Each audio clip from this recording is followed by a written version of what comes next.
আর আমি জ্যোতিষী শ্রী রূপক চক্রবর্তী। আজকে মূলত আমি যে বিষয় নিয়ে আলোচনা করব সেটা হলো আকস্মিক প্রাপ্তি বা হঠাৎ প্রাপ্তি যোগ।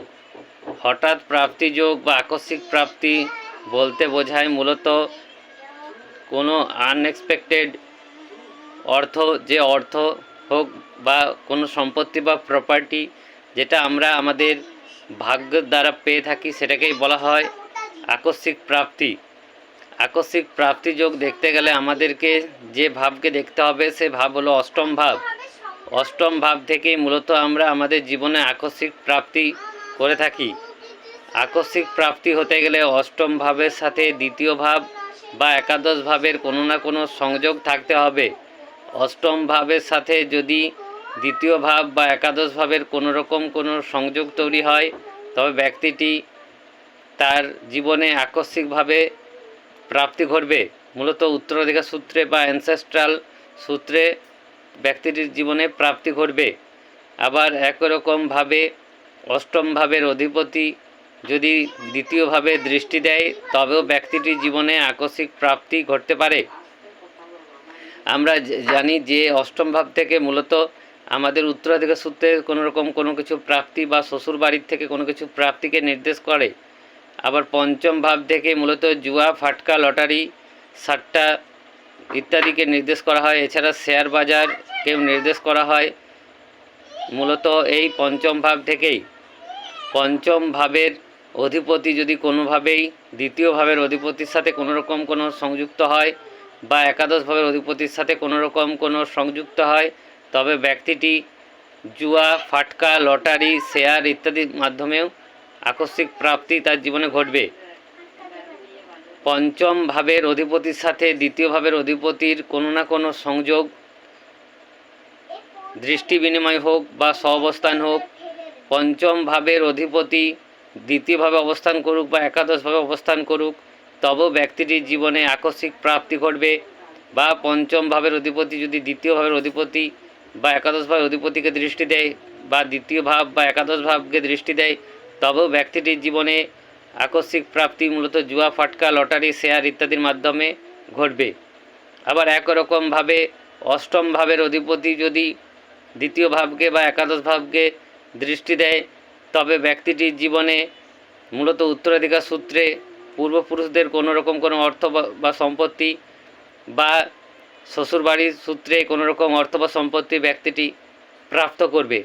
আবার অষ্টম ভাবের অধিপতির সাথে যদি দ্বিতীয় ভাবের অধিপতির বা একাদশ ভাবের অধিপতির কোনো না কোনো সংযোগ তৈরি হয় তবে ব্যক্তিটির জীবনে আকস্মিক প্রাপ্তি ঘটবে। তবে আমরা জানতে পারলাম যে কিভাবে একটা জন্মকুণ্ডলী দেখে আমরা বিচার করতে পারি যে ব্যক্তিটির জীবনে আকস্মিক অর্থপ্রাপ্তি ঘটবে না ঘটবে না। আবার যদি অর্থ কোনো রকমভাবে নষ্ট হয় তবে বুঝতে হবে যে অষ্টম ভাবের অধিপতির সাথে দ্বিতীয় ভাবের অধিপতির কোনো রকম কোনো সংযোগ না হয়ে দ্বাদশ ভাবের অধিপতির যদি সংযোগ ঘটে তবে ব্যক্তিটির উত্তরাধিকার সূত্রে কোনো সম্পত্তি থাকলেও বা উত্তরাধিকার সূত্রে কোনো রকম কোনো অর্থ থাকলেও সেই অর্থ নষ্ট হয়ে যাবে। আবার যদি পঞ্চম ভাবের সাথে দ্বাদশ ভাবের অধিপতির কোনো রকম কোনো সংযোগ তৈরি হয়, সহাবস্থান তৈরি হয় বা দৃষ্টি বিনিময় করে পঞ্চম ভাবের অধিপতির সাথে দ্বাদশ ভাবের অধিপতি কোনো রকম সহাবস্থান করে বা পঞ্চম ভাবের অধিপতি ও দ্বাদশ ভাবের অধিপতি দৃষ্টি বিনিময় করে বা পঞ্চম ভাবের অধিপতি দ্বাদশভাবে অবস্থান করে তবে ব্যক্তিটির শেয়ার, লটারি, জুয়া বা ফাটকায় আর্থিক ক্ষতির সম্মুখীন হবে ব্যক্তিটি। আবার ঠিক একরকমভাবে পঞ্চম ভাবের অধিপতির সাথে দ্বাদশ ভাবের অধিপতি যদি সহাবস্থান করে তবেও ব্যক্তিটি আর্থিক ক্ষতির সম্মুখীন হবে মূলত জুয়া, ফাটকা বা লটারির মাধ্যমে।